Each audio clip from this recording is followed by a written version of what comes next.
வணக்கம் குழந்தைங்களா. இன்னைக்கு நம்ம மழலை கதை புத்தகத்துல பார்க்க போற கதையின் பெயர் அன்பின் துணைச்சல். ஒரு அழகான மாலை பொழுதில் வெண்ணிலாவும் இனியனும் பூங்காவில் விளையாடிக் கொண்டிருந்தார்கள். அவர்கள் இருவரும் சிறந்த நண்பர்கள். அவர்கள் ஓடிப்பிடித்து விளையாடுவதை மிகவும் ரசித்தார்கள். அப்போது அங்கே அமரா என்ற புதிய சிறுமி வந்தாள். அவள் தலையில் ஒரு பெரிய பல வண்ணங்கள் கொண்ட கம்பளி தொப்பியை அணிந்திருந்தாள்.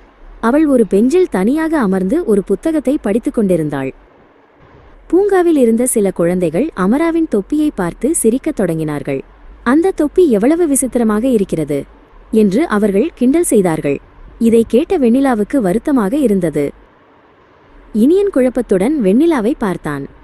நாமும் அவர்களுடன் சேர்ந்து சிரிக்கலாமா என்று அவன் மெதுவாக கேட்டான். மற்றவர்கள் செய்வதை பார்த்து அவனும் தயங்கினான். வெண்ணிலா தன் தலையை அசைத்து வேண்டாம் என்று கூறினாள். யாரையும் கிண்டல் செய்வது வீரமல்ல இனியன், ஒருவரை வருத்தப்படுத்துவது தவறு என்று அவள் உறுதியாகச் சொன்னாள். வெண்ணிலா மெதுவாக அமராவை நோக்கி நடந்தாள். மற்ற குழந்தைகள் கிண்டல் செய்வதை நிறுத்திவிட்டு வெண்ணிலா என்ன செய்யப் போகிறாள் என்று பார்த்தார்கள். வெண்ணிலாவின் துணிச்சலை பார்த்த இனியனும் அவளுக்கு பின்னால் சென்றான். தனியாக இருப்பவருக்கு துணையாக இருக்க வேண்டும் என்று அவன் முடிவு செய்தான். வெண்ணிலா அமராவின் அருகில் சென்று புன்னகைத்தாள். உன் தொப்பி மிகவும் அழகாக இருக்கிறது அமரா, இது வானவில் போல இருக்கிறது என்று சொன்னாள்.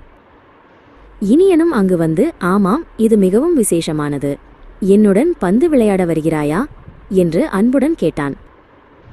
வெண்ணிலாவும் இனியனும் அமராவை தங்கள் விளையாட்டில் சேர்த்து கொண்டார்கள். இதை பார்த்த மற்ற குழந்தைகள் தங்கள் தவறை உணர்ந்து அமைதியானார்கள். கிண்டல் செய்தவர்களுக்கு அங்கே இடமில்லாமல் போனது. மூவரும் சேர்ந்து மகிழ்ச்சியாக பந்து விளையாடினார்கள். அமரா இப்போது மிகவும் மகிழ்ச்சியாக இருந்தாள். ஒரு சிறு செயல் எவ்வளவு பெரிய மாற்றத்தை ஏற்படுத்தும் என்பதை அவர்கள் உணர்ந்தார்கள்.